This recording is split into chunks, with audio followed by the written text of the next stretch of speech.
Bonjour, bonjour, j'espère que vous allez bien. Bienvenue dans ce live du lundi 22 juillet. Comme d'habitude, on continue le lundi, le fameux sutra de l'entrée dans la dimension absolue, qu'on appelle également dans le milieu la brique. On peut construire des maisons avec ce sutra éventuellement. Et je joue à Earthbound. Ah, je connais. Genre, j'ai entendu le nom, mais je connais pas le jeu Eponine. Je crois que non, déjà, j'y ai jamais joué, c'est sûr. Est-ce que je l'ai vu en stream peut-être? Mais ça me dit rien non plus. Alors pour rappel, hein, le classique entrée dans la dimension absolue, c'est un sutra. C'est vrai que je n'ai pas fait d'introduction sur ce sutra depuis un petit temps, donc s'il y a des nouveaux, hein, ça peut servir. C'est un sutra qui a circulé dans le monde bouddhiste de deux façons différentes, en tant que sutra séparé, c'est-à-dire en tant que texte sacré tout seul qui se tient en lui-même, parce que c'est un texte qui a un début et une fin, donc il peut être voilà, un stand-alone, un sutra comme ça qui se tient par lui-même. Mais il est aussi la dernière partie, le dernier chapitre d'un sutra beaucoup plus gros qui s'appelle l'Avatamsaka Sutra, ou qu'on appelle aussi en français le sutra de l'ornementation fleurie, qui est un texte extrêmement long, hein, vous pouvez en juger. Ceci est le dernier chapitre du sutra. En réalité, le sutra en lui-même, l'Avatamsaka, tient à peu près sur 3 volumes comme celui-là. Donc c'est un énorme pavé qui est extrêmement intéressant et qui est à l'origine d'une école du bouddhisme qui s'appelle, par exemple au Japon, l'école Kegon, en fait, hein, qui est tout simplement l'école de l'Avatamsaka. Kegon étant la traduction japonaise de Avatamsaka. Donc voilà, il y a eu toute une école qui s'est basée dessus, école qui au Japon a fini par quasiment disparaître. Elle n'existe quasiment plus que par la puissance financière du Todaiji à Nara, là où il y a le Daibutsu de Nara, pas très loin de Kyoto, où tous les touristes vont. C'est un temple Kegon. Voilà. C'est un des rares temples Kegon qui existent encore au Japon. Et en fait, il a tellement de thunes grâce au tourisme, qui permet de faire un peu survivre cette école-là. Mais d'un point de vue voilà, du paysage bouddhiste, elle a quasiment disparu. Tout simplement parce qu'en fait, les doctrines de l'Avatamsaka ont inspiré d'autres écoles. Et à la fin, une école spécialisée sur l'Avatamsaka n'avait plus réellement raison d'être au Japon. En Chine, c'est un peu pareil, hein, ça a été beaucoup, beaucoup repris par le Chan et les différentes écoles chinoises. Donc en fait, c'est devenu juste un texte qui continue à vivre à travers ces écoles-là, mais qui n'a plus forcément d'école dédiée séparément à ça. Voilà. Ce qui est d'ailleurs un peu dommage, hein, parce que c'est une école qui est très intéressante. Mais voilà, c'était une école qui était, on va dire, plus connue pour ses études, son côté doctrinal, la puissance de ses textes, plus que par ses pratiques. Et c'est un peu le manque de pratiques spécifiques qui ont fini par créer un petit peu la disparition de cette école-là. Au Japon, elle a par exemple été beaucoup fusionnée avec le Shingon, par exemple. Voilà, petite historique de l'Avatamsaka, je crois que j'en avais pas des masses parlé, donc voilà, c'est intéressant. Mais ça existe quand même encore. Voilà. Une maison en briques de Sutra dit Eponine, protège des malédictions de mauvais sorts, procure une isolation parfaite pour méditer. Exactement, hein, tout ce dont vous avez besoin se trouve dans la brique, la brique de l'entrée dans la dimension absolue. Tout ce que votre maison a besoin, tout ce que vous avez besoin en tant que pratiquant se trouve dans la brique. Voilà, voilà. Aujourd'hui, je voulais vous parler justement d'une des amies de bien de Sudana. Aujourd'hui, on voit une femme qui s'appelle la nonne, pareil au lion qui s'étire. Salut, jardin de thé, salut, salut. Alors, j'en ai parlé à Sophie hier, le nom l'a fait rire. Mais pourquoi elle s'appelle pareil au lion qui s'étire? Tout simplement parce qu'en fait, dans le bouddhisme, il y a cette idée que le lion étant considéré comme le roi des animaux, le lion qui s'étire, c'est vraiment la preuve que voilà, le lion est en pleine possession de ses moyens, il ne craint rien, il sait qu'il est vraiment, voilà, qu'il n'a pas d'ennemi, qu'il est au-dessus de tout ça. Donc, vraiment, le lion qui s'étire, c'est la preuve que vraiment, voilà, il règne globalement sur la savane. Donc là, la nonne pareil au lion qui s'étire, c'est pareil en fait, hein, ça montre qu'elle s'est séparée des passions, qu'elle n'a plus rien à craindre. Elle est passée au-dessus de toute peur et de toute crainte. Donc elle est comme le lion qui s'étire, elle est au calme. Elle est vraiment au calme. Et donc la nonne qui s'étire, je vais vous montrer, hein, elle ressemble à ceci dans mon petit illustré de de l'entrée dans la dimension absolue, pardon. Donc vous la voyez, hein, ici avec notre petit Sudana qui vénère ici la nonne, pareil au lion qui s'étire. Et ce qui est intéressant dans cette illustration, et on va avoir l'occasion d'en parler, c'est, vous voyez elle est sur ici un petit, alors ce qu'ils appellent un trône ici, hein. Ici c'est une plateforme surélevée telle qu'on la trouve plutôt dans les temples japonais, mais dans la description on nous parlera de trône. Ici c'est juste, voilà, c'est une représentation japonaise, donc elle est représentée comme une nonne japonaise sur une sorte de piédestal japonais.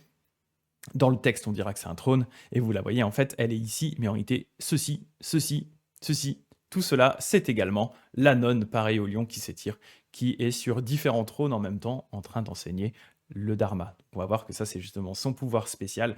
La technique de la nonne, pareil au lion qui s'étire, c'est qu'en fait, elle peut apparaître à plein d'endroits différents pour enseigner le bouddhisme aux êtres, et en particulier, c'est une nonne qui a purifié toute une forêt, tout un jardin, en fait, qui est plus une forêt quasiment, dans lequel elle a installé ces différents trônes qu'on voit ici.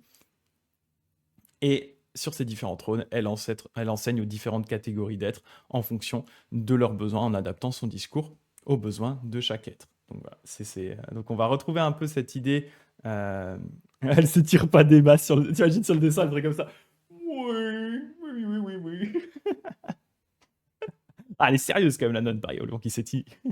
Elle est pareille au lion qui s'étire, mais elle ne s'étire pas. Donc on va voir deux choses intéressantes. À nouveau, on va revoir une description un peu d'un jardin qui ressemble à une terre pure, qui nous permet de reboucler avec ce qu'on discute le mercredi. Donc elle a vraiment un environnement purifié, et dans cet environnement purifié, elle apparaît à plein d'endroits différents pour enseigner aux différentes personnes qui viennent écouter ses enseignements. Voilà. C'est le déplier-replier, c'est ça. Donc je vais vous lire ça, et on va avoir l'occasion d'en discuter un petit peu ensemble. Alors, c'est parti. Hop, je poussais mon verre d'eau. Oh, salut Sisyphe. Salut Sisyphe. Un Sisyphe. Number one Sisyphe. Merci pour ton follow. Merci beaucoup. N'oubliez pas de vous étirer un petit coup avant de méditer, c'est important. Ouais, d'ailleurs, pour cette anecdote-là, avant qu'on attaque, un moment, je suivais de la méditation avec un moine Tendai, qui est japonais, mais qui faisait une session de méditation par semaine en anglais. D'ailleurs, je suppose qu'il doit toujours la faire, j'imagine. Un gars très sympa. Et il mettait beaucoup l'accent sur les étirements, lui surtout après la méditation, où justement, comme on est resté sans bouger pendant un bon petit temps, il faisait vraiment un espèce de mix entre relaxation et étirement, une fois qu'on avait terminé la session de méditation, pour se remettre tranquillement, plutôt que d'avoir le switch brutal, méditation, retour à la vie réelle, sans transition, qui peut piquer un peu par moment. Lui, il le faisait vraiment de façon très douce, vraiment être très proche de ce qu'on trouve dans la relaxation et de l'étirement, un peu de yoga limite, quoi. C'était pas mal, mais c'est un bon conseil en effet, hein. Pensez à vous étirer, surtout pensez également à vous hydrater avec ces bonnes chaleurs de fou là. C'est important. Alors, la nonne, pareil au lion qui s'étire. Poursuivant son voyage par étapes, le jeune Soudana atteignit le pays de l'ultime canicule. Actuellement, on partage le ressenti de Soudana qui vient d'arriver au pays de l'ultime canicule. C'est pas genre le pays de la canicule, c'est de l'ultime canicule. Genre tu prends terriblement cher quand tu arrives dans le pays. Ah, Dagday qui dit les étirements c'est long et chiant, j'ai toujours trouvé. Ouais, ça dépend des gens, hein. Mais il faudrait les Jeux Olympiques du Dharma. Ouais, c'est ça, c'est comme avec le sport, hein. Donc, Soudana arrive au pays de l'ultime canicule. Alors, nous qui ne sommes pas entraînés, moi qui étais en train de me plaindre de la chaleur à l'instant, d'ailleurs, c'est fou, hein, mais pourtant, ce vêtement de moine, à nouveau, hein, c'est un vêtement d'été, mais il me tient chaud. Juste avoir une couche supplémentaire, j'ai déjà chaud. Voilà, j'imagine même pas en été au Japon, ça doit être terrible avec des fringues comme ça. Anyway, il arrive au pays de l'ultime canicule. Une fois dans la cité de la forêt des Kalinga, en tout lieu, il chercha la nonne, pareil au lion qui s'étire. Innombrables étaient ceux qui lui dirent alors : la nonne que tu cherches, noble fils, se trouve dans le parc de l'éclat du soleil que lui a offert le roi Victorieuse Lumière. Là, enseignant le Dharma, elle œuvre au bien d'être sans nombre. Donc Tsudana, il a demandé à plein de PNJ en se baladant, et tous les PNJ lui ont répondu la même chose. Ils ont dit : elle est dans le parc de l'éclat du soleil qui lui est donné par le roi Victorieuse Lumière. Là, elle enseigne le Dharma. Et puis au bout de 5-6 personnes qui me répétaient la même chose, je dis ok, bon, les PNJ pointent tous au même endroit, donc c'est que ça doit être par là, dans ma quête de l'insurpassable éveil authentique et parfait, c'est là que je dois aller. Donc les PNJ lui ont indiqué où se trouve la nonne, pareil au lion qui s'étire. Le jeune Soudana se rendit aussitôt dans le parc et visita minutieusement. Il le visita minutieusement. Pourquoi est-ce qu'il fait ça à nouveau, hein? C'est que toujours cette idée, et là on va le voir, hein, c'est important dans cette partie du sutra, mais on l'a déjà vu plusieurs fois, cette idée que les pratiquants de haut niveau purifient leur environnement leur environnement proche, plus ou moins proche, voire des fois plus ou moins lointain, en fonction de leur propre mérite. Mais en tout cas, l'environnement dans lequel ils enseignent est censé être un environnement qui va se purifier de par leur propre mérite. Donc, juste en regardant le parc, en le visitant minutieusement, Sudana va pouvoir avoir un aperçu des mérites de la nonne pareille au lion qui s'étire, juste en regardant l'environnement qu'elle a créé. Et donc justement, on va passer un peu de temps là à décrire ce fameux environnement dans lequel elle enseigne. Et Sudana va vite se rendre compte que c'est effectivement un environnement tout à fait purifié et de qualité. Il est quali l'environnement. Viens dans le Finistère, il pleut, dag dag. Bah ouais, tu sais qu'en plus, moi je suis dans le Jura, normalement il pleut pas mal hein, dans mon coin et tout, mais là en ce moment, il pleut pas. Il fait juste chaud. Il fait juste chaud. Faut que j'aille me faire un entraînement spécial au Japon, je vais revenir, j'aurai plus chaud, il y aura pas de problème. C'est que genre 38 degrés à l'ombre et puis un taux d'humidité de dingos, je vais revenir ici, je serai oh, il fait bon là, on est bien.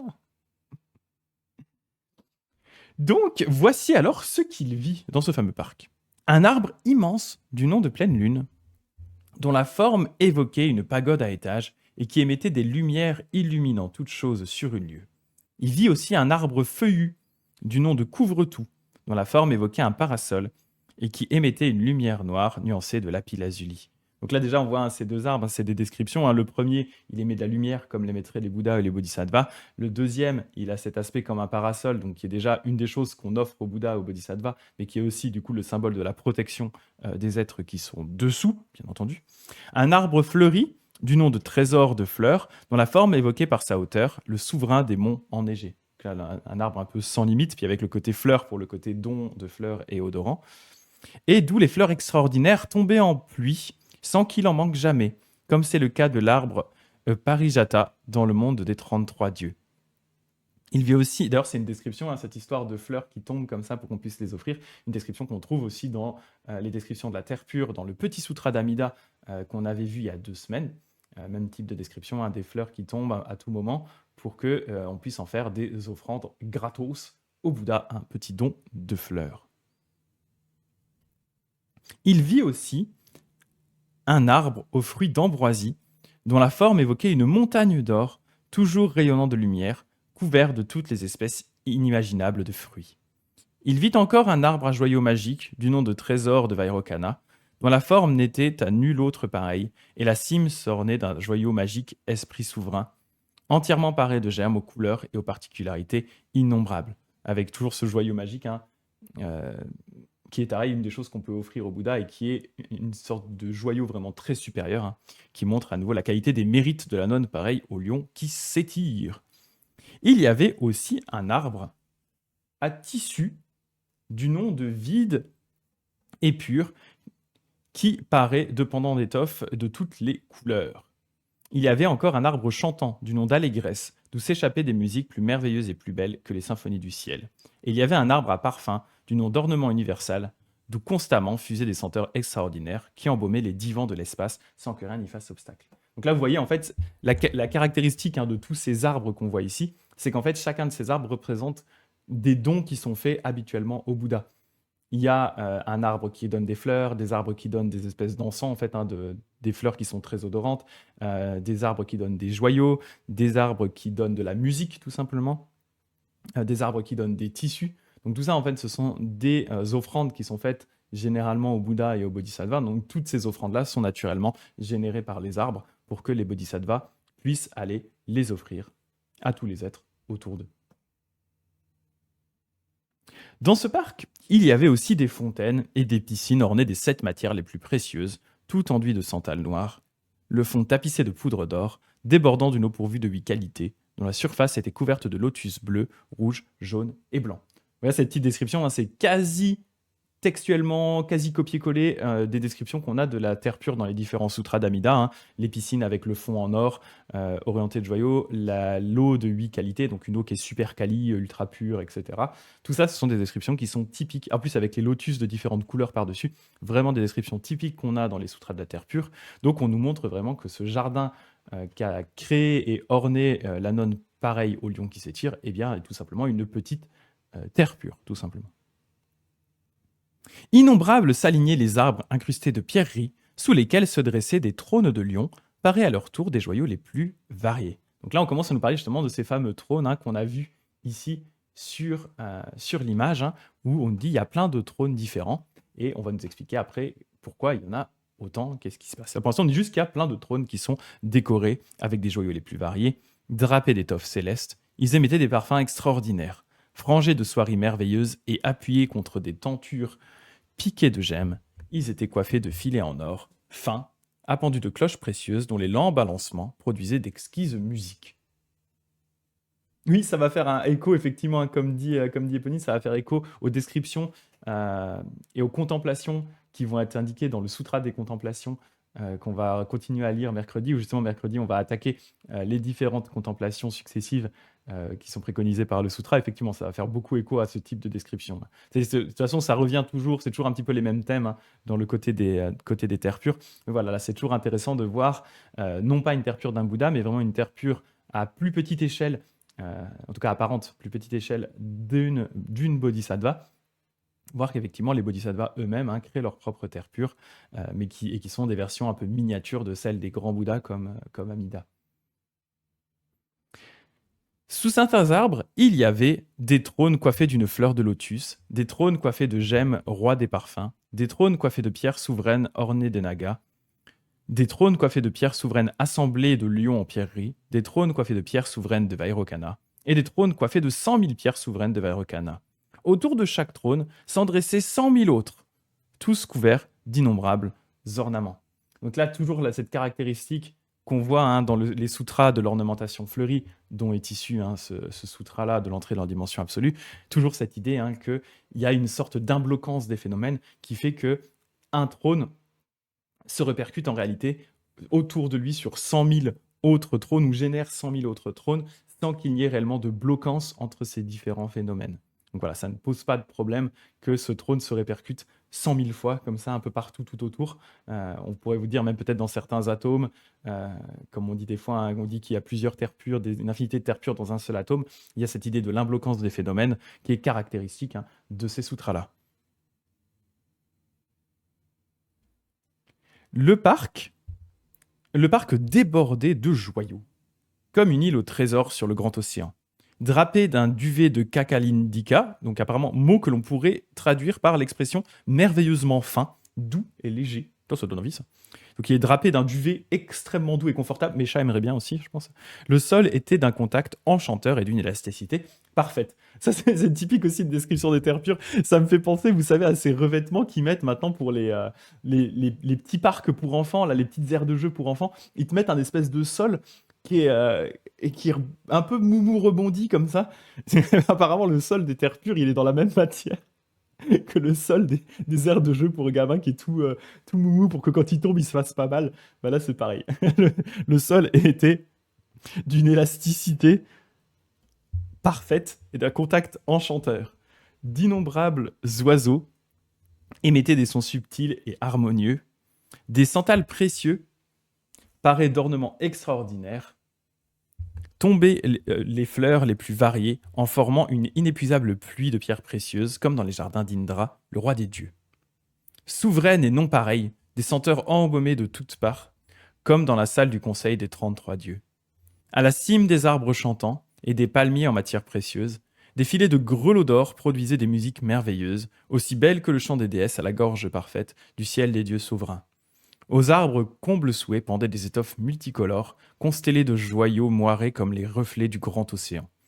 Il y avait 100 000 pavillons à étages ornés de joyaux comme dans la ville douce au regard où se dresse le palais royal d'Indra.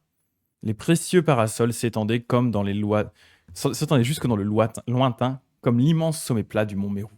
La lumière rayonnait, en illuminant toute chose, comme dans les palais du souverain des dieux Brahma.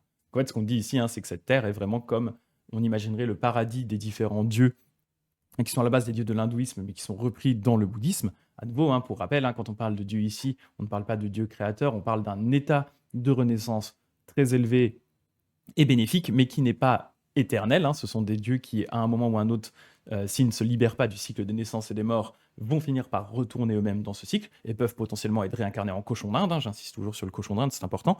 Donc voilà, mais il n'empêche que dans leur vie de Dieu, d'après les sources bouddhistes, ils kiffent vraiment bien la vie Et voilà, ils ont pas mal d'un environnement qui est quand même un petit peu cool. Et donc, on nous dit que la Terre de l'environnement ou la Terre pure de la nonne pareille au lion qui s'étire, eh bien, est globalement similaire à cet environnement qu'on trouve chez les différents dieux. Le jeune Sudana vit que ce parc, avec ses innombrables qualités et tous ses ornements, n'était autre que l'effet de la pleine maturité des actes d'un bodhisattva, qu'il émanait de racines de biens supramondaines et découlait du mérite d'avoir honoré les Bouddhas. Et il sut que dans aucun autre monde il n'y avait un parc égal à celui-là.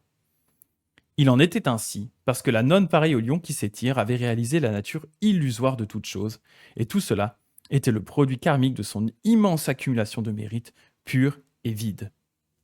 Donc là, c'est bien parce qu'ils insistent, ce qui n'est pas toujours le cas, ils nous insistent bien sur le fait que cet environnement purifié, cette description qu'on lit là, eh bien effectivement, c'est le fruit des mérites générés par la nonne pareille au lion qui s'étire, et donc que c'est grâce à ça qu'elle a pu purifier son environnement. Et comme on voit souvent, cet environnement, il apparaît aussi purifié parce que Sudana a, entre guillemets, les yeux suffisants et la connaissance et la sagesse suffisante pour le voir également.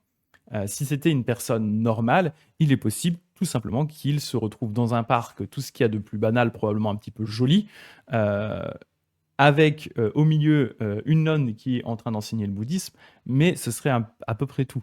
En fait, ces terres pures telles qu'elles sont décrites, en général, elles ne sont surtout visibles que, en tout cas sous cette forme vraiment purifiée, que par d'autres bodhisattvas qui ont le regard suffisamment bien fait, suffisamment parfait, pour pouvoir voir eux-mêmes ces ornements. Pour des personnes normales, ce serait juste probablement un parc, tout ce qu'il y a de plus banal. Mais Sudana, lui, bien sûr, il ne se loupe pas par rapport à ça. Il a bien compris de quoi qu'il était question. Et si un univers d'1 milliard de mondes, ou bien encore tous les êtres sans nombre que désigne l'expression 8 classes d'êtres humains, donc 8 classes d'êtres à commencer par les dieux, les nagas, etc., donc tout ce qui est plus ou moins humanoïde, pouvaient tenir dans ce parc sans se bousculer ni se sentir à l'étroit, c'était un pur effet des inconcevables bénédictions de la nonne, pareil au lion qui s'étire. Donc là, toujours cette idée d'imblocance. Ce parc, malgré le fait que c'est censé être juste un parc, donc comme je disais, pour une personne normale, il apparaîtrait juste comme un parc, tout ce qu'il y a de plus standard. Grâce au pouvoir de la nonne, pareil au lion qui s'étire, et avec la vision qu'a Sudana, eh bien, il voit que, en réalité, l'entièreté de l'infinité des êtres pourrait tenir dans ce parc sans aucun souci. Et de même, on pourrait y faire tenir un univers d'1 milliard de mondes sans aucun problème. Donc il y a cette idée d'imblocance qui fait que tous les phénomènes peuvent se refléter et apparaître sans aucun problème et sans se déranger les uns les autres. C'est ça qui est important dans ce parc de la nonne pareil lion qui s'étire. Et on trouve toujours, on en a déjà parlé, mais une description assez classique de ce type de pouvoir. C'est ce qu'on retrouve dans le Sutra de Vimalakirti, qui est un autre sutra important du Mahayana, où justement, à un moment, Vimalakirti, qui est juste ce qu'on appelle un maître de maison, qui est un laïc, une personne du commun, qui a une maison, une femme, des enfants, etc. Il peut faire rentrer une infinité de bodhisattvas dans sa maison parce qu'il a maîtrisé l'imblocance des différents phénomènes. Donc ça ne pose pas de souci. Dans une toute petite pièce, il peut faire rentrer une infinité d'êtres. Donc là, c'est pareil avec la nonne, pareil au lion qui s'étire. Elle peut faire rentrer une infinité de mondes, une infinité d'êtres dans ce petit parc dans lequel elle enseigne. Sudana remarqua alors que celle-ci, donc la nonne pareil au lion qui s'étire, était assise sur tous les trônes de lions dressés sous les arbres précieux. Donc là, il ne l'avait pas vu avant, mais il voit finalement cette scène qui est celle qu'on voit ici, avec les différents trônes. Et donc là, il se rend compte qu'elle est effectivement en train d'enseigner sur tous les trônes qu'il avait pu remarquer. Donc il avait remarqué qu'il y avait non seulement des trônes principaux, entre guillemets, mais qu'en fait, chaque trône était répercuté sur des centaines de milliers d'autres trônes autour de lui. Et donc, sur chacun de ces trônes se trouve la nonne, pareil au lion qui s'étire, en train d'enseigner aux êtres. Son maintien était aussi paisible que majestueux, et ses sens domptés comme ceux du roi des grands éléphants. L'esprit libre de souillure comme un étang aux eaux claires, elle aidait tous ceux qui lui en avaient fait la requête, comme le joyau magique qui comble tous les souhaits. Telle une fleur de lotus, les choses du monde ne la souillaient pas, et il n'y avait point de peur dans son esprit, comme dans celui du lion. C'est pour ça qu'elle s'appelle du coup pareil au lion qui s'étire, elle n'a plus aucune crainte du tout. Elle préservait la pureté de ses vœux sans que rien ne puisse l'ébranler comme le mont Mérou. Elle pouvait rafraîchir le cœur de ceux qui la voyaient comme le roi des encens extraordinaires. Elle pouvait chasser la fièvre des émotions qui affligeaient les êtres comme le parfum des sandals merveilleux de l'Himalaya. Toutes les souffrances des êtres qui la voyaient disparaissaient comme sous l'action du roi des remèdes appelé gracieux. Nul ne la voyait en vain, comme si elle était le dieu Varuna. Apparemment, c'est un dieu des eaux, d'après la petite note. Des os, l'eau, hein, pas des os. Ce n'est pas... Et en elle, toutes les racines et les pousses de bien pouvaient s'étendre, comme si elle était un champ bien arrosé. Toutes différentes, les assemblées qui se pressaient autour des grands trônes recevaient des enseignements différents, et c'est ainsi que Sudana put voir qu'aux dieux des pures demeures qui l'entouraient, sous la direction du Dieu suprême et tout-puissant, la nonne pareille au lion qui s'étire enseignait un accès au réel du nom de libération inépuisable. Donc là, ce qu'on va voir, hein, c'est qu'en fait, en fonction des catégories d'êtres et en fonction de ce que les êtres ont besoin d'entendre, eh bien, en fait, chaque petit groupe d'êtres se réunit autour d'un des millions de trônes de la nonne pareille au lion qui s'étire, et elle va leur enseigner spécifiquement ce que cette classe d'êtres a besoin d'entendre pour pouvoir atteindre au plus vite la libération. Elle fait un multiclonage à la Naruto, exactement. Ah bah, là, en mode bien costaud, quoi. Bien costaud. Et donc, pour chacun, elle va enseigner ainsi. Donc, on va avoir une grande description ici de différents cas de figure. Au dieu Brahma, qui l'entourait sous la direction de leur souverain charmant. C'est charmant. Son nom, c'est charmant. La nonne enseignait un accès au réel du nom de la roue des phénomènes clairs et purs qui nuancent l'accès universel. Aux dieux et aux déesses du ciel où l'on domine les magies des autres, qui l'entouraient sous la direction de leur souverain tout-puissant, la nonne enseignait un accès au réel du nom d'esprit clair et pur des bodhisattvas. Aux dieux et aux déesses du ciel où l'on jouit de toutes les magies qui l'entouraient sous la direction de leur souverain aux magies excellentes, c'est un grand magicien, la nonne enseignait un accès au réel du nom d'excellent ornement de tous les phénomènes. Aux dieux et aux déesses du ciel des satisfaits, qui l'entouraient sous la direction de leur souverain, la nonne enseignait un accès au réel du nom de tourbillon du trésor de l'esprit. Aux dieux et aux déesses du ciel des yamas, qui l'entouraient sous la direction de leur souverain Suyama, la nonne enseignait un accès au réel du nom d'ornement infini. Aux dieux et aux déesses du ciel des 33 qui l'entouraient sous la direction de leur souverain Indra, la nonne, donc un dieu classique de l'hindouisme, du coup Indra, la nonne enseignait un accès au réel du nom de porte du détachement.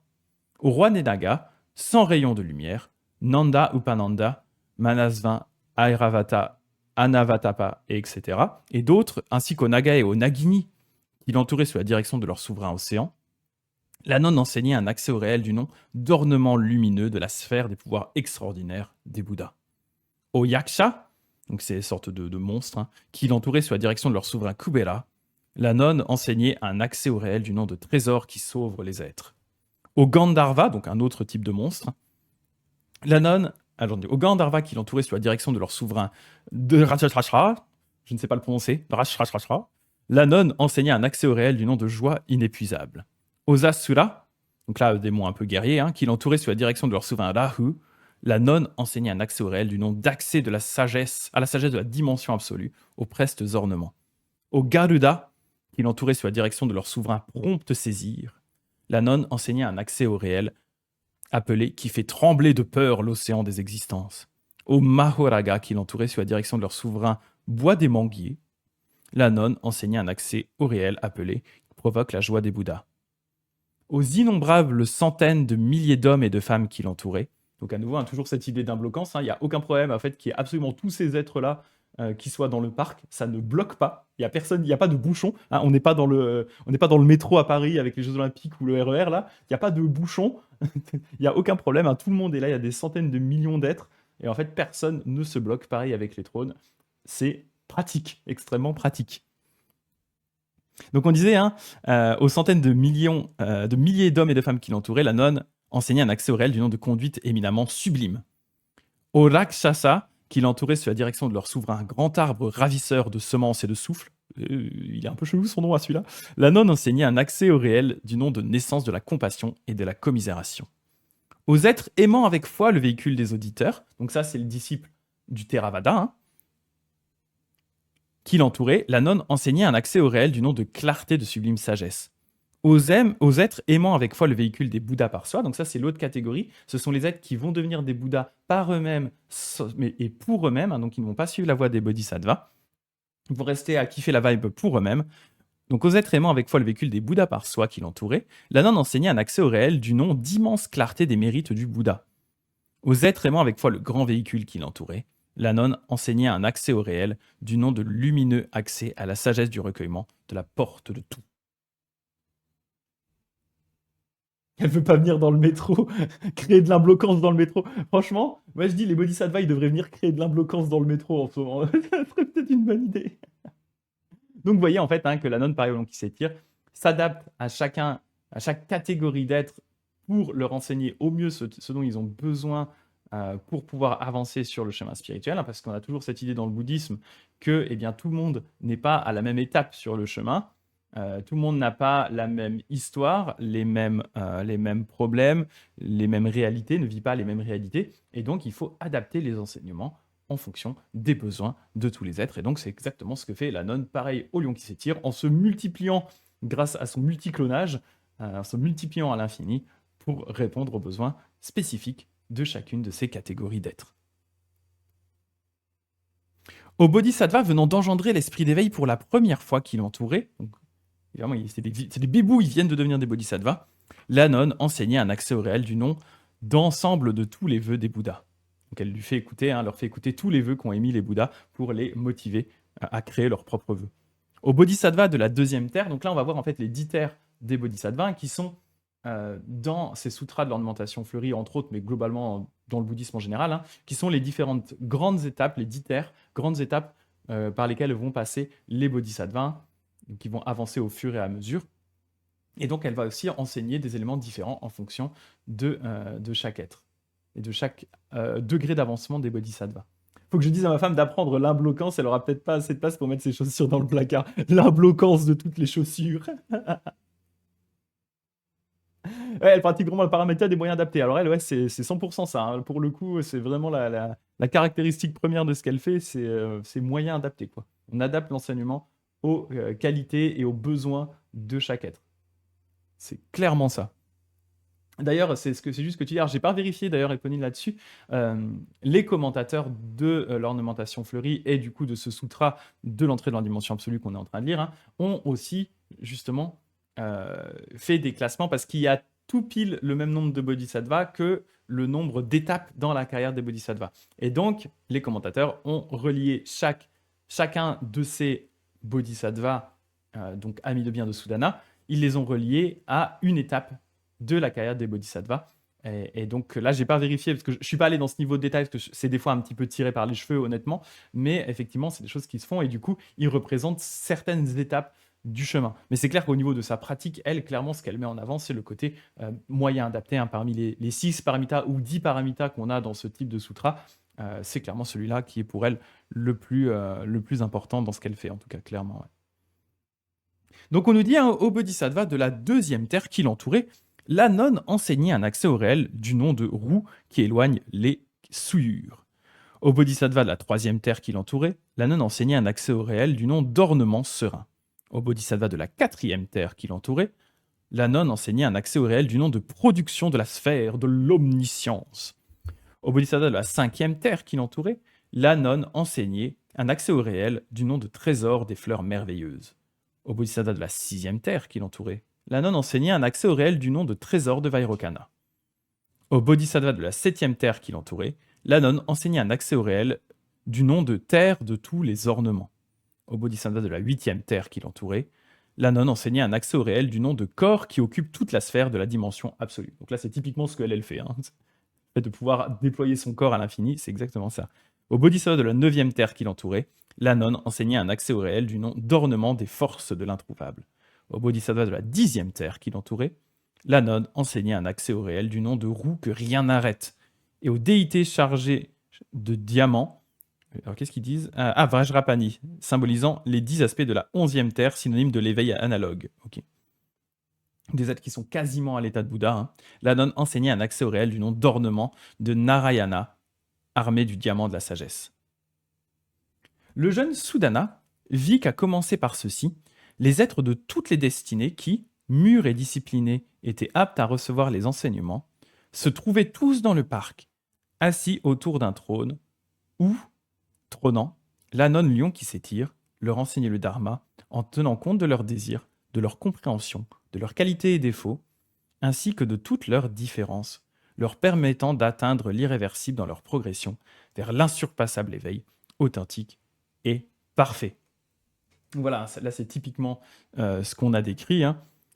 Elle adapte donc ses enseignements aux différentes qualités, défauts, etc.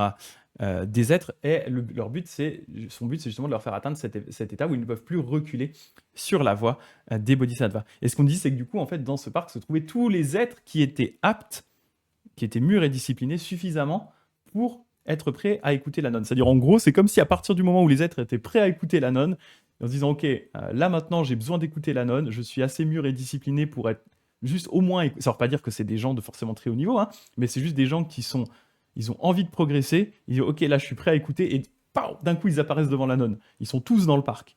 Et donc il n'y a pas de souci, elle continue à leur enseigner à ce moment-là. Donc peut-être que nous aussi à un moment on s'est retrouvé dans le parc de la nonne, Pareil au long qui s'étire, et on a zappé. Si on est pur, si on est prêt, et elle dit si on est mûr et discipliné, alors on doit popper dans le parc à un moment. Donc si à un moment vous retrouvez devant les trônes de la nonne Pareil au long qui s'étire, hein, bien sûr vous me ferez un petit feedback sur les enseignements avec grand plaisir, hein, bien entendu. Cela se pouvait, hein, donc elle pouvait faire tout ça. Cela se pouvait parce qu'elle avait accès à la connaissance transcendante qui, empreinte de l'équanimité de l'œil universel, explique toutes les qualités des Bouddhas et différencie la dimension absolue. Cette connaissance transcendante qui, comme une roue, disperse et détruit tous les obstacles, qui produit les pensées positives de tous les êtres, qui se pare d'ornements éminemment sublimes, qui comble la dimension absolue et qui, trésor de l'esprit, produit tous les trésors. En bref, à commencer par ces 10 aspects de la connaissance transcendante, la nonne avait accès à d'innombrables millions d'aspects de la connaissance transcendante. Et entre autres, hein, on le dit ici, hein, elle a accès à cet élément qui lui permet d'éliminer tous les obstacles, ce qui fait qu'elle peut arriver à faire popper tout le monde dans son parc, bien entendu. Tous les bodhisattvas et les êtres qui se trouvaient dans le parc de l'éclat du soleil étaient encouragés par la nonne Pareil au lion qui s'étire à cultiver l'esprit d'éveil, car elle leur avait transmis et confié le vrai dharma pour qu'ils y réfléchissent et le méditent jusqu'à atteindre l'irréversible dans leur progression vers l'éveil, qu'elle les encourage à fond. À la vue de cette nonne, de ce parc, de ces trônes, des activités, de ces assemblées, de ces bénédictions et de cette éloquence, et en entendant par ailleurs ces inconcevables enseignements comme autant d'accès au réel, le jeune Sudana eut l'impression qu'un immense nuage d'enseignements répandait ses bienfaits dans son cœur. Et il ressentit le besoin de circumambuler la nonne à dextre ou à droite d'innombrables centaines de milliers de fois, tellement il avait le respect. Mais la nonne, pareil au lion qui s'étire, émit un grand rayonnement lumineux qui illumina le parc avec tous ses ornements et ceux qui s'y trouvaient. Le jeune Sudana se vit alors lui-même, ainsi que tous les arbres du parc, circumambuler la nonne d'innombrables centaines de milliers de fois. Après quoi, le jeune homme joignit les mains devant elle et il dit. Par contre, les sutras, il faut qu'ils arrêtent de faire les trucs bizarres avec les arbres qui se mettent à bouger là, comme ça, c'est un peu. Je trouve ça cool, mais ça me fait penser vraiment à ces vieux cartoons là. Du coup, t'as tous les arbres qui se mettent aussi à faire le tour de la nonne. Ça fait. Ouais, tout le monde qui se met à tourner autour de la nonne là. Un peu. Je comprends hein, l'idée, mais c'est un peu bizarre, un peu flippant. Et voilà, en tout cas, grâce à son pouvoir, hein, il se voit le faire, donc il n'a pas besoin de prendre 10 plombes à la circumambuler des centaines de milliers de fois. En fait, elle envoie de la lumière, un claquement de doigts, et en fait, il y a tout le parc qui se met à tourner autour d'elle. Il doit avoir des jambes en acier à force de circumambuler autant, c'est ça. Donc là, ils font tous le tour avec les arbres. Et ensuite, du coup, le jeune Sudana, ça lui fait gagner du temps, hein, du coup, il se voit juste le faire. Et du coup, il joint les mains, et il va pouvoir enfin parler à la nonne, pareil au lion qui s'étire. Et lui dit « Être sublime !» J'ai engendré l'esprit de l'insurpassable l'éveil authentique et parfait, mais je ne sais pas comment les bodhisattvas étudient leur conduite, ni comment ils s'exercent sur leur voie. J'ai appris que vous pourriez m'instruire en ces matières, et voici que je vous en fais la requête. Noble fils, dit la nonne, j'ai trouvé une méthode de libération appelée accomplissement de l'omnisciente sagesse. Pourquoi cette méthode porte-t-elle ce nom ? Parce que les lumières de sa sagesse illuminent en un seul instant tous les phénomènes du passé, du présent et du futur. Quel est alors, être sublime, l'objet de cette sagesse ? Quand j'accède à la lumière de cette sagesse, noble fils, je peux produire un recueillement souverain qui permet d'engendrer toute chose. Ce recueillement me pourvoit de corps spirituels avec lesquels je me rends dans tous les univers des divans de l'espace. Dans chaque monde de chacun de ces univers, j'entre dans le palais du ciel des dieux satisfaits, où réside un bodhisattva lié à une seule naissance, donc qui est prêt à devenir un Bouddha. Et devant ce bodhisattva, je me manifeste dans autant de corps qu'il y a d'atomes dans un indicible d'indicible de champ de Bouddha. Alors, dans chacun de ces corps, je fais au bodhisattva autant d'offrandes qu'il y a d'atomes dans un indicible d'indicible de champ de Bouddha. En d'autres termes, je me manifeste sous l'aspect des différents rois des dieux, et ainsi de suite, jusqu'à sous l'aspect des différents rois des hommes, et chaque fois, je suis chargé de nuées de fleurs, de nuées de guirlandes, de nuées d'encens, de nuées d'onguents et de poudre parfumée, de nuées de vêtements de colliers, de nuées de vêtements, de colliers, de bannières, d'oriflammes, de rubans de soie, de parasols, de filets de joyaux, de précieuses teintures, de trésors et de lampes serties de pierres précieuses. Ainsi, chargé de tous ces ornements, j'honore d'offrandes chaque bodhisattva. Et ce que je fais dans le palais des dieux satisfaits où il se trouve, je le fais aussi dans la matrice où il s'incarne, lorsqu'il naît, vit en famille, quitte sa famille, se rend sur son aire d'éveil, accomplit l'éveil authentique et parfait, fait tourner la roue des enseignements, et entre en nirvana. Pendant tout ce temps que cet ainsi venu se trouve dans un divin palais, dans un palais des Nagas et ainsi de suite, ou qu'il soit revenu dans un palais humain où qu'il se trouve donc, je l'honore de toutes ses offrandes. Et tous les êtres qui savent que j'honore ainsi les Bouddhas atteignent l'irréversible dans leur progression vers l'insurpassable éveil authentique et parfait. À tout être qui m'approche, j'enseigne immédiatement la connaissance transcendante. Noble fils, je vois tous les êtres par-delà le concept d'être, parce que l'œil de la sagesse illumine ma vision. J'entends tous les langages par-delà le concept de langage, parce que je n'ai d'attachement pour rien. Je vois tous les ainsi venus par-delà le concept d'ainsi venu, parce que j'ai atteint le corps absolu. Je détiens tous les cycles d'enseignement par-delà le concept du cycle d'enseignement, parce que j'ai réalisé l'essence du réel. Un instant me suffit pour connaître toute chose par-delà le concept de toute chose, parce que je sais que tout est illusoire. En fait, du coup, ce qu'elle veut dire ici, c'est que comme elle ne s'attache à rien, elle sait qu'en fait, toutes les choses sont impermanentes. Elle va au-delà de chacun des concepts. Et merci beaucoup, Scalibur, pour ton abonnement. Merci vraiment beaucoup de soutenir cette petite chaîne de bouddhisme. Ça fait très plaisir, merci beaucoup. Donc en fait, c'est ça, elle est capable, comme elle a compris en fait l'essence du réel, elle va au-delà des enseignements, au-delà des langages, au-delà même du concept d'ainsi venu. Elle ne s'attache pas à toutes ces choses-là et elle est capable du coup d'aller encore plus loin que ça. Et comme on disait, finalement, son pouvoir, outre le fait qu'elle est capable de se multiplier à l'infini pour enseigner aux êtres, en réalité, elle est aussi capable de se multiplier à l'infini pour aller rendre hommage, elle le dit, ne serait-ce qu'à un seul bodhisattva qui est sur le point de devenir un Bouddha, en se multipliant à l'infini sous une multitude d'apparences pour lui offrir des offrandes. Et elle continue à le couvrir d'offrandes tout le long de sa future vie, parce qu'il y a cette idée que du coup, le bodhisattva qui est dans sa dernière vie, qui n'est lié qu'à une seule renaissance, est en train de pratiquer. C'est par exemple le cas de Maitreya dans ce qu'on enseigne dans le bouddhisme, le futur Bouddha, Maitreya. Il est actuellement un bodhisattva qui n'est lié qu'à une seule renaissance. Il est en train de pratiquer dans un des ciels des dieux. Il va ensuite renaître, et après il va avoir le parcours classique d'un Bouddha, où il va renaître dans une famille noble, il va quitter sa famille, il va se faire moine, pratiquer les austérités, se rendre compte que ça sert à rien, etc.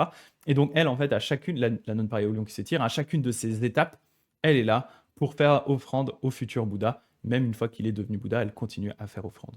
Et donc c'est là où on voit toujours cette importance de l'offrande faite au Bouddha dans les textes Mahayana. C'est très important. À nouveau, ce n'est pas pour que le Bouddha s'enrichisse, qu'il aille ensuite tout claquer à Ibiza, c'est pas le principe. Le Bouddha n'a en réalité que faire des offrandes, il ne fait que les accepter pour que les êtres puissent générer des mérites, parce que ces offrandes sont simplement des offrandes faites à un être qui a atteint le bout du chemin, qui est le plus digne d'offrande en réalité. Donc voilà. Et comme on dit, on rigole des fois avec ça, on avait inventé ensemble le concept bodhisattva, don d'un collier de nouilles. C'est-à-dire, voilà, même juste offrir un collier de nouilles à un Bouddha, eh bien, c'est déjà quelque chose qui va générer des mérites infinis. Voilà. Même si ce n'est qu'un collier de nouilles.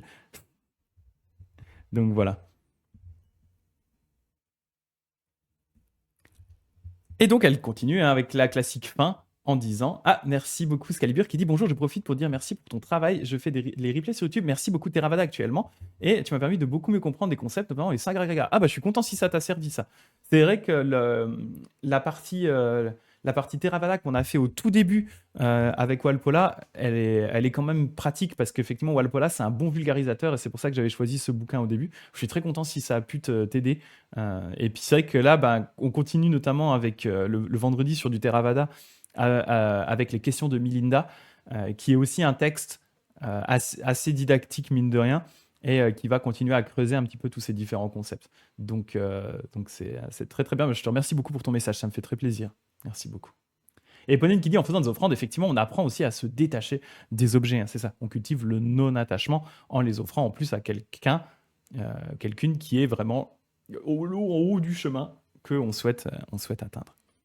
Et donc la nonne, elle termine, hein, comme d'habitude, en faisant le classique passage où ils vont dire que malgré tout ce qu'ils ont atteint, eh bien, ils ne savent pas, ils ne sont pas capables d'expliquer toute la voie des bodhisattvas parce que ça les dépasse complètement, hein. Elle dit: Or, noble fils, je ne connais que cette méthode de libération, de l'accomplissement de l'omnisciente sagesse, alors que les bodhisattvas, grands êtres, connaissent tout sans recourir à la moindre fiction conceptuelle. Ils comblent la dimension absolue, rien qu'en restant ainsi bien droit. Ils manifestent tous les chants de Bouddha dans leur corps, se rendent auprès de tous les Bouddhas en un seul instant, manifestent les bénédictions de tous les Bouddhas à l'intérieur d'eux-mêmes, soulèvent à l'extrémité d'un seul de leurs poils un indicible de monde de Bouddha, manifestent la formation, la destruction d'un indicible d'univers à l'intérieur d'un seul de leurs pores, se retrouvent en compagnie d'un indicible d'être en un seul instant, et en un seul instant s'introduisent dans un indicible d'indicible d'air cosmique. Donc là, en fait, ce qu'elle veut dire par là, hein, c'est que son pouvoir, tel qu'elle le décrit, hein, c'est le fait de pouvoir se popper dans une multitude de corps un peu à l'infini. Mais là, ce qu'elle met beaucoup en avant, c'est que les bodhisattvas, ils sont aussi capables non seulement de se popper à l'infini, voire même encore plus qu'elle, les grands bodhisattvas, mais en plus de ça, ils sont capables, dans leur propre corps, de faire apparaître les bénédictions de tous les Bouddhas, de faire apparaître sur un seul de leurs poils une infinité de mondes. Donc il y a ce côté encore plus... elle a montré la capacité de l'imbloquence à se faire popper dans une infinité de mondes, mais ce qu'elle n'a pas montré et ce qu'elle met en avant pour les autres bodhisattvas, c'est la capacité à faire apparaître une infinité de mondes en soi. Et là, elle dit, bah, les autres grands bodhisattvas, ils sont aussi capables de faire ça. Donc il y a l'aspect entre guillemets externe et interne de la bloquance. Elle a montré l'aspect externe en pouvant apparaître à plein d'endroits différents, mais le revers de ça, normalement, c'est le fait de pouvoir faire apparaître une infinité de choses en son propre corps. Et donc là, c'est ce qu'elle met en avant par rapport aux autres grands bodhisattvas pour montrer qu'elle, eh bien, malgré ses pouvoirs, il y a encore des choses qu'elle n'a pas maîtrisées. Ou en tout cas, elle dit n'a pas avoir maîtrisé. Pour envoyer Sudana, elle est étudiée avec une autre personne qui lui apportera d'autres choses. On ne sait jamais trop avec ces bodhisattvas, parce que clairement, ce sont des bodhisattvas de niveau incroyable. Donc on ne sait jamais trop si en fait elle met juste l'accent sur sa propre réalisation, mais qu'en fait elle pourrait lui enseigner le reste, mais qu'au final elle trouve que c'est plus bénéfique pour lui d'aller voir d'autres maîtres au fur et à mesure, d'apprendre, d'avoir plusieurs sons de cloche, parce que le côté quête est vachement important pour Sudana. Il aime bien cette idée d'aller rencontrer plein d'amis de bien, ou alors est-ce que vraiment juste effectivement hein, ça fait partie des pouvoirs qu'elle n'a pas encore réussi à acquérir? C'est possible aussi. Là, les deux interprétations sont possibles dans ce cas. Et donc elle dit, hein, alors moi, puisque je ne sais pas faire ça, hein, alors moi, comment pourrais-je, en tout cas elle dit qu'elle ne sait pas, comment pourrais-je connaître leur conduite? Comment pourrais-je expliquer leur mérite des grands bodhisattvas ici? Plus au sud, noble fils, il y a un pays appelé Inaccessible. Ah bah c'est pas de bol ça. Inaccessible, où se trouve la ville des précieux ornements. C'est là que vit la dame amie des dieux, qu'on a déjà vue. Va donc lui demander comment les bodhisattvas étudient leur conduite et comment ils s'exercent sur leur voie. Le jeune Sudana prosterna alors sa tête sous les pieds de la nonne, pareil au lion qui s'étire, avant de la circumambuler d'innombrables fois en la couvrant de regards admiratifs. Puis il prit congé d'elle et s'enfuit. Voilà. C'était la nonne, pareil au lion qui s'étire. Oui, moi je suis assez d'accord avec l'interprétation d'Éponine, hein, j'avais la même idée, c'est que comme elle arrive à enseigner aux bodhisattvas des 10 terres, donc vraiment tous les bodhisattvas, peu importe le niveau en fait, je pense qu'elle ne présente pas la totalité de ses réalisations à Sudana. Je pensais ça. Pour pas que... C'est peut-être parce qu'elle estime que ça ferait trop d'un coup pour lui. Donc d'un côté, je pense qu'il y a aussi cette idée avec Sudana et sa quête. Hein, je pense que c'est un moyen adapté parce que Sudana, clairement, il adore faire ça. Ça le fait kiffer d'aller voir plein d'amis de bien et d'apprendre plein de trucs et tout. Donc je pense que déjà, il aime bien. Donc c'est adapté à son type de personnalité. Et ensuite, la deuxième chose, c'est que grâce à ce côté quête, eh bien en fait, à chaque fois qu'il voit un ami de bien, il va apprendre quelque chose et ensuite il va avoir le temps du trajet. Le temps de trajet, en fait, même si on en parle assez peu, le temps de trajet est important dans le cadre de Sudana parce qu'en fait, c'est pendant ce trajet-là qu'il prend le temps de réfléchir à tous les conseils qu'il a reçus de son ami de bien, à le mettre en pratique. Et donc, quand il arrive vers l'ami de bien suivant, eh bien, il a vraiment eu le temps de faire mûrir la réflexion par rapport à ce qu'il a reçu de l'ami de bien précédent. Alors que du coup, si on lui enchaînait plein de trucs dans la tête comme ça, eh bien, il n'aurait pas forcément le temps de bien mûrir tout ça. Donc voilà, le côté quête et voyage est très important dans le cadre dans le cas de Sudana, en fait, j'ai l'impression. C'est un petit pèlerin, hein, Sudana, il aime bien le côté pèlerinage, on dirait. Donc voilà, je pense que c'est aussi pour ça, mais clairement, je partage l'avis d'Éponine. Salut Alice, salut, salut. Et du coup, Excalibur, si tu es encore avec nous, qu'est-ce que tu en as pensé si toi, tu es plus sur le côté Theravada? Tu vois, il y a une grosse, grosse différence entre ce qu'on a discuté ici et ce qu'on discute le vendredi, hein. Je dis toujours, le vendredi, on aborde vraiment le bouddhisme sous un angle, on va dire, plus philosophique et technique d'une certaine façon. Le lundi, on est plus sur le bouddhisme vraiment du grand véhicule, le bouddhisme Mahayana, sous un aspect beaucoup plus imagé, plus peut-être religieux, on va dire, d'une certaine façon, avec des descriptions qui sont voilà, très, très impressionnantes, qui nous paraissent des fois un petit peu déconnectées de notre réalité. En fait, c'est juste une façon de voir le monde qui est différente. Donc c'est vrai que je serais curieux d'avoir ton avis si justement tu es plus du côté Theravada, voir un peu ce que tu en penses, parce que moi en tout cas quand j'ai commencé, hein, j'étais aussi vaguement, enfin vraiment orienté sur le Theravada avec le côté plus philosophie. Et typiquement, il m'a fallu un petit peu de temps pour arriver à m'imprégner de ce type de sutra et comprendre où il voulait en venir. Aussi parce que je les lisais sans forcément avoir de prof ni quoi que ce soit. Donc au début, je lisais ça et je ne voyais pas trop quel était l'intérêt, où il voulait en venir. Ici, bien sûr, hein, l'idée avec ces différentes descriptions, c'est de vous familiariser avec des concepts et d'une certaine façon d'orner votre imaginaire de par ces descriptions-là. Vous faire réfléchir sur une autre vision du monde, hein. Quand on parle notamment de l'imbloquance ou de ce genre de choses, c'est sûr que nous, en tant qu'êtres humains normaux, là, je ne peux pas me faire popper à différents endroits pour faire 12 streams en même temps, adaptés aux qualités de chaque être, hein. Il y aurait un stream où je fais du jeu vidéo en parlant de bouddhisme, il y en a un autre où je ferais de la philosophie, mais en fait, ce serait du bouddhisme. Il y en a un autre où je ferais de la cuisine en parlant bouddhisme. Voilà, tu vois. Je peux pas, malheureusement, je n'ai pas la maîtrise de l'imbloquance des phénomènes. Mais ce concept d'imbloquance des phénomènes est un concept qui est intéressant à pratiquer dans ses méditations, dans ses réflexions. Euh, je trouve que ça apporte une vision du monde qui est vraiment intéressante, en fait. Cette idée qu'il peut y avoir des bodhisattvas imbloqués absolument partout, tout autour de nous, et qu'en fait, il nous suffit, avec des grandes guillemets, hein, nous suffit d'y faire attention pour nous rendre compte qu'ils sont là autour de nous, à enseigner à tout moment, à nous pousser à devenir des personnes meilleures. Moi, en tout cas, c'est un thème, ce thème de l'imbloquance me parle beaucoup. Et je dis souvent en rigolant que s'il y avait eu une école Kegon un peu active, il est possible que j'aurais hésité franchement entre le Jodo Shinshu et le Kegon. Parce que le Kegon me parle énormément au niveau de ces thèmes-là. Mais en fait, tout simplement, ce que je fais, eh bien, comme le Kegon n'existe quasiment plus, eh bien, j'intègre cette philosophie Kegon, cette idée, donc Avatamsaka, ornementation fleurie, cette idée de l'imbloquance des phénomènes, toutes ces choses-là, je les intègre en fait dans ma pratique en tant que moine Jodo Shinshu. Voilà. Et Ponine qui dit j'ai l'imbloquance des phénomènes sur le Discord. Je pose une question et j'apparaît à 2 heures. Quelqu'un pose une question et j'apparaît à 2 heures du mat pour creuser un tunnel. L'imbloquance du temps sur Discord pour Eponine. C'est vrai que ça me fait marrer parce que moi j'essaie de déconnecter un petit peu le week-end, du coup j'y vais pas. Et en plus j'ai pas Discord sur mon téléphone, du coup j'y vais presque pas le week-end. Et quand je reviens, il y a plein de tunnels de fous et de messages et tout, mais c'est cool. Ça me fait plaisir de voir que c'est actif en fait, de voir que ça tourne un petit peu et tout. Ça me fait super plaisir quoi. C'est génial que vous participiez là-dedans, que vous répondiez les uns les autres. C'est vraiment top, hein, ça me fait super plaisir.